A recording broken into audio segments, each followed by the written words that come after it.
বলি সানডের পরেই অফিসে আসতে না একদম। এ কি এরা কারা? অফিসের সামনে এরা কারা?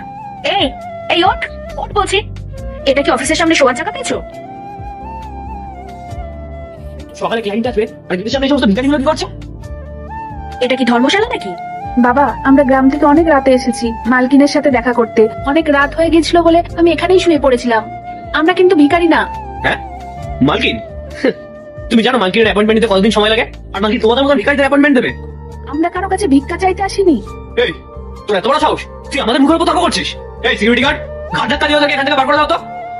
আসুন ম্যাডাম আসুন। এই দেখুন এখানে অনেকক্ষণ ধরে চিৎকার হচ্ছে, আর এই ভিখারি এখানে সারা রাত ধরে শুয়েছিল। ভিখারি?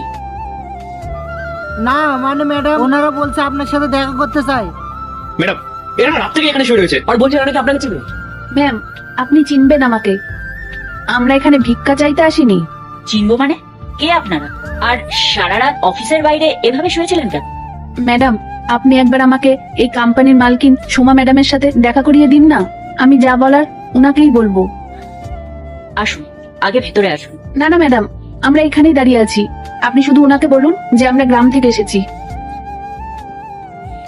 আগে আপনারা ভেতরে চলুন তো, এখানে খুব চেঁচামেচি হচ্ছে। চলুন।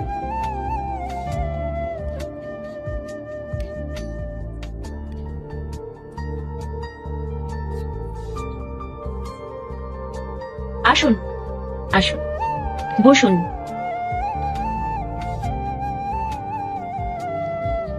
আরে আপনারা নিচে বসছেন কেন? ওপরে বসুন। না ম্যাডাম, আমরা এখানেই ঠিক আছি। উঠুন, ওপরে বসুন। বসো সোনা। আমি সোমা। মা, তুমি সত্যি সোমা ম্যাডাম? আমি হরিপদ মিত্রের স্ত্রী। কি বলছেন? আপনি হরিপদ কাকার স্ত্রী? আরে বাচ্চাটা? ও আমার নাতনি। হরিপদ কাকা কেমন আছেন?